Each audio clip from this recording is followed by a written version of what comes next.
गावाकडचं कोकणी घर म्हटलं म्हणजे साधेपणा. पण या गावाकडच्या कोकणी घरात लपलेलं समाधान शहरामधल्या करोडोंच्या फ्लॅटमध्ये देखील मिळणार नाही. चला पाहूया या अशाच एका कोकणी घराची सफर, जी तुमचा गावाकडे पाहण्याचा दृष्टिकोनच बदलेल. घराभोवती त्यांनी एक छोटीशी बाग बनवलेली आहे. वेगवेगळ्या प्रकारची झाडं लावलेली आहेत. चला तर मग पाहूया कोणती कोणती झाडं आहेत. हे नारळाचं झाड आहे. त्याच्या बाजूलाच ही सुपारीची छोटी मोठी झाडं आहेत. आणि रस्त्याच्या खालच्या बाजूला पाहिलं तर पुन्हा त्यांनी नारळ आणि सुपारीची झाडं वगैरे लावलेली आहेत. आणि अजून कोणत्या प्रकारची झाडं आहेत ते आपण पाहूया. चला.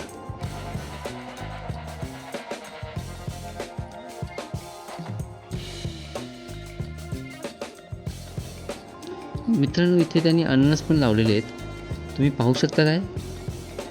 हे बघा, इथे दोन दोन अननस आलेले आहेत.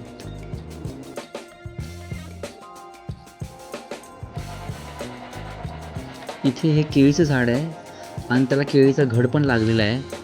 म्हणजे एकंदरीत तुम्ही असं बोलू शकता की ही एक फुललेली बाग आहे. कारण नारळाच्या झाडावर नारळ लागलेले होते, अननसाला अननस पण लागलेले आहेत आणि केळीच्या झाडाला केळी पण लागलेली आहे. हे काजूचं झाड आहे. बघा मित्रांनो, पुढे पुढे अजून काय आहे. ही छोटीशी केळी आहेत.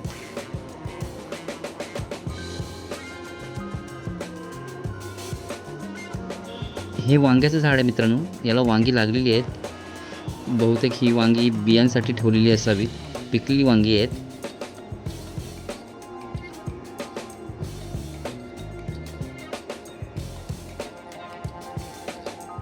चला आपण पुन्हा वरच्या दिशेला जाऊया. हे छोटंसं घर आहे मित्रांनो. ही चूल आहे. याच्यावर पाणी वगैरे तापवलं जातं आंघोळीचं.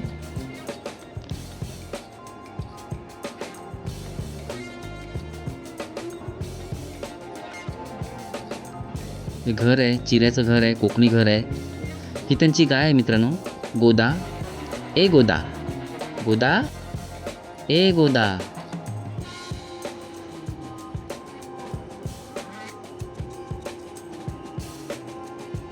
हे चिक्कूचं झाड आहे. घराला छान सावली देत आहे. चला पुढच्या दरवाज्यात जाऊया. ही बाजूने त्यांनी फुलझाडं लावलेली आहेत.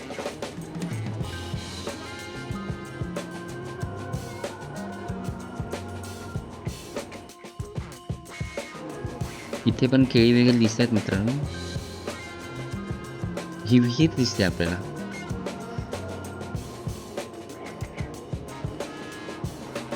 बघूया विहिरीमध्ये किती पाणी येते. चला या बघूया.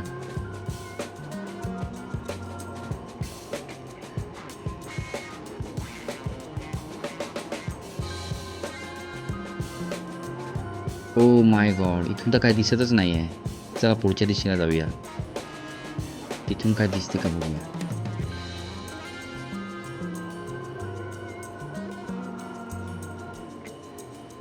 ओ मित्रांनो, इतर बावड्या ह्या गोल असतात. या बावडीची खासियत म्हणजे ही चौकोनी बांधलेली आहे. पण आतमध्ये झाडं खूप आहेत. पाणी आहे पण विहिरीची साफसफाई नाही आहे. ही इथे काजूची बाग लावलेली आहे. मागच्या बाजूला खूप सारी काजूची झाडं आहेत. हे एक लिंबाचं झाड आहे. बघूया लिंबू लागले का. हो, एक लिंबू आहे.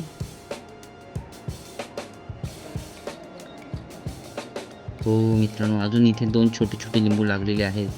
चला मित्रांनो, आता मी तुम्हाला घर दाखवतो कसं आहे ते. हे खळ आहे मित्रांनो, शेणाने सारवलेलं छानसं खळ आहे. इथून आता मी तुम्हाला आतमध्ये घेऊन जातो घरामध्ये, घराचा टूर द्यायला. ही पडवी आहे. पडवी कोब्याची आहे.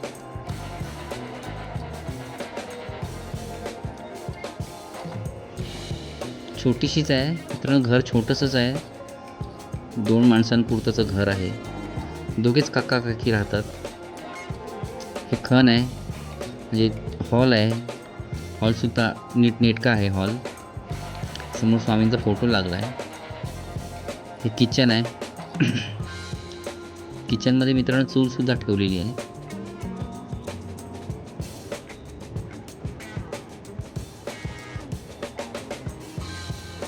हे मागची पडवी आहे. इथून तुम्ही परत बाहेर सुद्धा पडू शकतात.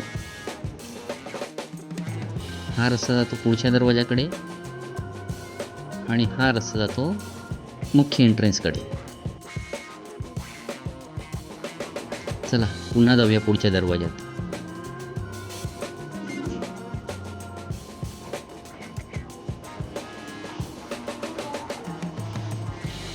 मित्रांनो, आम्ही ज्या दिवशी गेलो होतो तेव्हा काका काकींची मॅरेज ॲनिव्हर्सरी होती. योगायोगानेच होती, कारण की आम्हाला माहीत नव्हतं त्यांची मॅरेज ॲनिव्हर्सरी आहे.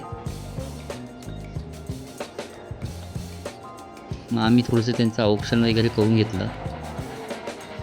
त्यांनासुद्धा खूप आनंद झाला तर त्यांच्या मॅरेज ॲनिव्हर्सरीला अचानकपणेच पाहुणे आले.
यांची ईश्वरी आहे. तिला खूप मोकळं वाटतं इथे. बघा,